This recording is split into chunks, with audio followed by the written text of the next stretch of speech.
Hello viewers, welcome to my channel. आज हम C James Jensen के बुक आपकी अवचेतन मन की शक्ति से आगे का 6 चैप्टर का सेकंड पार्ट पढ़ने जा रहे हैं। नकारात्मक आदतें को दो नमूने या प्रतिमान होते हैं, आवेशपूर्ण और बाध्यकारी। आवेशपूर्ण आदतें के नमूने हुए। आवेशपूर्ण आदतें में ये हो भाव उपस्थित रहता है कि मैं नहीं कर सकता या मेरे साथ कुछ गलत होने वाला है। अधिकांश मामलों में वयस्क अवस्था में मन में छिपे डर वास्तव में बचपन में घटी किसी घटना से उत्पन्न हुए अभिघात का ही परिणाम होते हैं, जिन्हें दबाया जाता है। उदाहरण के लिए, एक बच्चे को तैरना सीखते समय तरण ताल में गिरने के अनुभव से मन में डर बढ़ गया। तैरना सीखने से पहले ही तरण ताल में डूबने का अनुभव किसी भी आयु के व्यक्ति के लिए डरावना हो सकता है, मगर 6 साल की आयु के बाद भी उसके मन में इस घटना की स्मृति बनी रहती है और धीरे धीरे ये एक डर में बदल जाती है, जिसके तहत वह तैरना या यहाँ तक कि पानी के पास तक जाने से डरने लगता है। इस तरह इस छोटे बच्चे के मन में उस प्राणघातक घटना का डर हमेशा के लिए बैठ जाता है। जब यह बच्चा वयस्क होता है, तब भी यह डर उसके मन में मौजूद रहता है और वह पानी से डरता है, भले ही उसे इसका कारण ना मालूम हो कि यह डर बचपन में घटी किसी घटना का परिणाम है। उसके मन में पानी को लेकर आवेशपूर्ण नकारात्मक विचार व्याप्त हो रहते हैं और जैसे ही वो पानी के पास जाता है, ये विचार उसे पानी से दूर रहने की हिदायत देते हैं। मैं पानी में नहीं जा सकता या पानी में जाते ही मेरे साथ कोई दुर्घटना हो जाएगी। एक वयस्क जो छोटी जगहों में जाने से डरते हैं, उसके पीछे बचपन की कोई घटना जिम्मेदार होती है। हो सकता है कभी दुर्घटनावश या जानबूझकर अपने शयन कक्ष में या कटोरी में बंद हो जाए या किसी खराब हो रहे एलिवेटर में अटक जाए। किसी छोटे बच्चे के लिए ये सारी घटनाएं बहुत ही भयावह हो सकती है। वयस्क होने तक बचपन की स्मृति दब जाती है या वयस्क व्यक्ति को भीड़ भरी या रुकरी जगहों पर जाने से असहज सा महसूस हो सकता है या डर सा लगता है। मैं उस अंधेरे संकेरे कक्ष में नहीं जाना चाहता या वहां जाने पर मेरे साथ कुछ गलत घट जाएगा।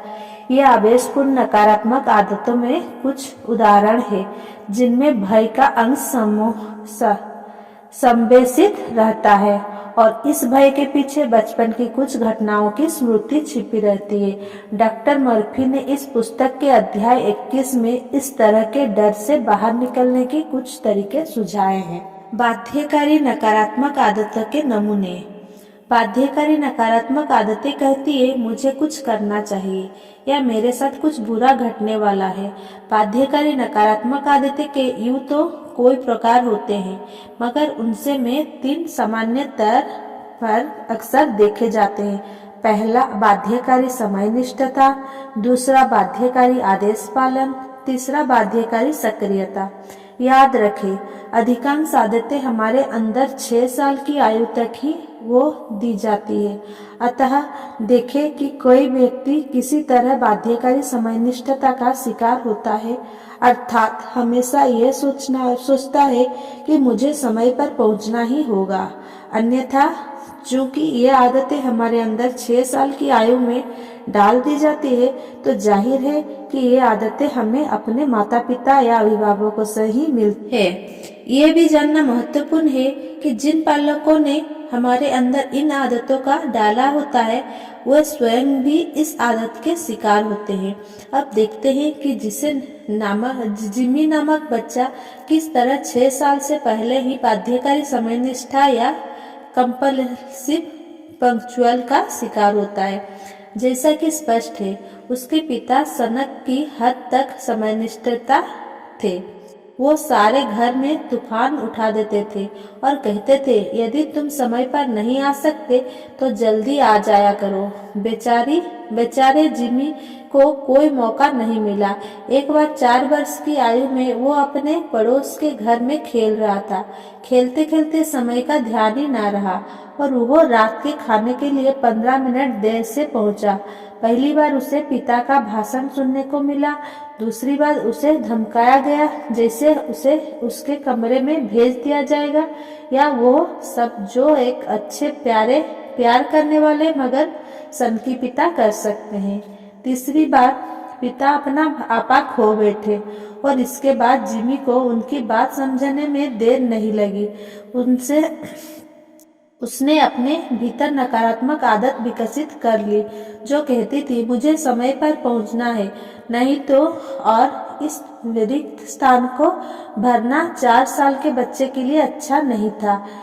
इस बात का बढ़िया और स्पष्ट उदाहरण है कि किस तरह 6 साल से कम की आयु की में किस तरह भीतर नकारात्मक आदतें को डाली जा सकती है जो आगे जाकर भय पैदा करने लगती है।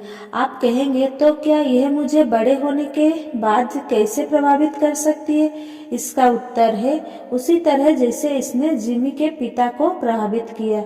वे इस आदत के चलते जिमी के देर से आने पर समझदारी से काम ना ले सके। ओमेगा के संस्थापक जॉन बॉयल ने सैन डिएगो को पुलिस विभाग के साथ बहुत काम किया। उन्होंने सीखा कि सैन डिएगो में होने वाली वाहन दुर्घटनाओं में 80% दुर्घटनाएं केवल इसीलिए होती है कि वाहन चालक बहुत जल्दी में रहते हैं या अपने तय समय से देर से चल रहे होते हैं। देखें कि किस तरह बाध्यकारी समयनिष्ठता की यह आदत व्यक्ति को उसके प्रमुख ग्राहक से मिलने के लिए यह महसूस कराती है कि उन्हें देर ना हो जाए।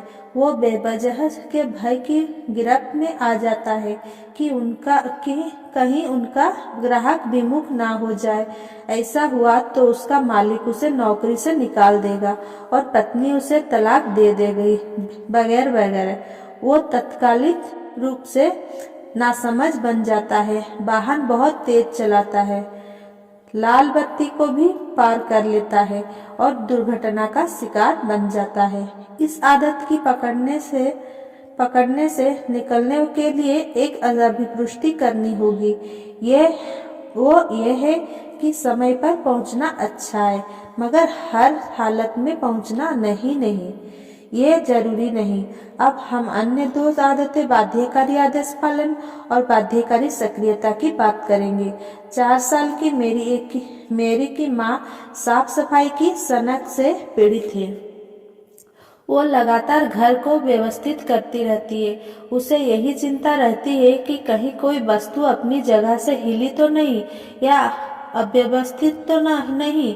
भगवान ना करे यदि नन्ही मेरी किसी दिन अपना बिस्तर समेटना भूल जाती है और अपनी रात को पहनने वाली पोशाक भी बिस्तर पर पटक जाती है क्योंकि शायद उसके पिता सारे बच्चों पर चिल्ला रहे हो कि जल्दी चलो नहीं तो स्कूल के लिए देर हो जाएगी। माँ मेरी के कमरे की हालत देखकर सारा दिन गुस्से में तमतमाई रही कि कब मेरी आए और कब वो उस काम के लिए बरसे। अब आगे की सारी बात आप खुद समझ जाए। बाध्यकारी सक्रियता की आदत उन पालकों द्वारा डाली जाती है जो स्वयं सारा समय किसी न किसी काम में व्यस्त रहते हैं। वे ना तो कभी आराम करते हैं ना ही थोड़ी समय अपने लिए निकालते हैं। उनके घर में संवाद कुछ इस तरह रहता है, क्या तुम दिन भर खाली बैठी बस टीवी पर कार्टून देखने वाली हो? तुम वह पुस्तक क्यों नहीं पढ़ती जो मैं तुम्हारे लिए लाया था? पिता अपनी रॉ में शायद यह भूल जाते हैं कि 4 साल का जिमी या मेरी अभी तक पढ़ना नहीं सीखे हैं, या फिर तुम खेल का अभ्यास क्यों नहीं करते? और इस तरह से आदेश का क्रम चलता रहता है। अपनी नकारात्मक नमूनों को पहचानने का 2 चरण है। पहला, अपने भीतर की बाध्यता को दूर करने का प्रयास करें और समझदार की तरह व्यवहार करते हुए उस आदत में से जो कुछ भी सनक या बाध्यता में है उसे समझें। अपने परिवार में चली आ रही परंपरा को तोड़े, अन्यथा जब आपके बच्चे होंगे या है तो आप इन आदतों को अपने बच्चों में भी विकसित करेंगे। अब तक हम थोड़ा बहुत इस बारे में जान चुके हैं कि हमारी स्व अवधारणाएं किस तरह बनती है वे कैसे हमारे प्रदर्शन को प्रभावित करती है। सकारात्मक आदतें का महत्व और उनके लाभ तथा नकारात्मक आदतें द्वारा हमारी राह में लाए जाने वाले अवरोध किस तरह काम करते हैं। अब हमारे चेतन और अवचेतन मन क्या है, उनका संवाद कैसे होता है और वे इस संवाद द्वारा किस तरह हमारे कार्य के चुनाव को तय करते हैं, इस बारे में अपनी समझ को गहरी करने का प्रयास करेंगे। इस संक्रमण के हिस्से के रूप में मैं चार्ल्स टी टॉट PhD के पुस्तक who am I the billions experience का एक अनुच्छेद यहाँ लेना चाहूँगा। डॉक्टर टॉट लिखते हैं कि हम कौन हैं, इसे लेकर हमारे मन में कई धारणाएं होती हैं जो धीरे धीरे सिद्धांतों का रूप ले लेती है, जैसे मैं ईसाई हूँ, मैं बौद्ध हूँ, मैं पापी हूँ आदि। इनका दूसरा दृष्टिकोण भी हो सकता है। यदि हम इन सिद्धांतों को केवल सिद्धांत मानकर चले और कहें कि मेरे मन में कुछ धारणाएं हैं, मैं नहीं जानता कि वे सही है या गलत। हाँ, मैं कभी कभी उनके अनुसार काम करता हूँ तो जीवन उतना बुरा नहीं रहेगा। दिक्कत यह है कि ये सिद्धांत हमारे बचपन में ही हमारे मन में बिठा दिए जाते हैं और हमारी स्वयं को और दुनिया को देखने की दृष्टि ही बदल दी जाती है। यहाँ हमें उन सिद्धांतों पर कभी कभी चलने या उनमें से चुनने की छूट नहीं होती। संस्कृतिकरण की प्रक्रिया में न केवल सांस्कृतिक ज्ञान एक से दूसरे में भेजा जाता है, परंतु सारे प्रतिबिंब भी साथ आते हैं। हमारी अपरिचित धारणाएं हमारी जीवन शैली को नियंत्रित करने लगती है। जब हम इस प्रश्न पर आते हैं कि एक अच्छा जीवन जीने के लिए हमें क्या करना चाहिए, तो सबसे पहले यह देखें कि आपको किन सिद्धांतों द्वारा अनुकूलित किया गया है। उन पर अपना दृष्टिकोण विकसित करें और फिर उन पर वयस्क के समान निर्णय लें कि आप उन्हें और आप आगे ले जाना चाहते हैं या उनका पालन नहीं करना चाहते।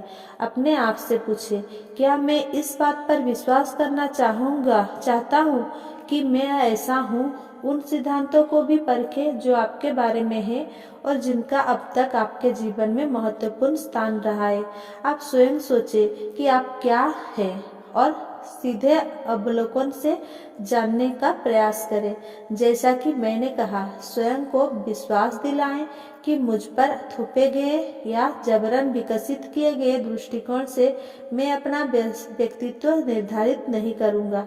मैं कोई वस्तु नहीं हूँ, बल्कि एक प्रक्रिया हूँ जिसमें बदलाव संभव है। धन्यवाद। Thanks for watching. Please like, comment, share and subscribe.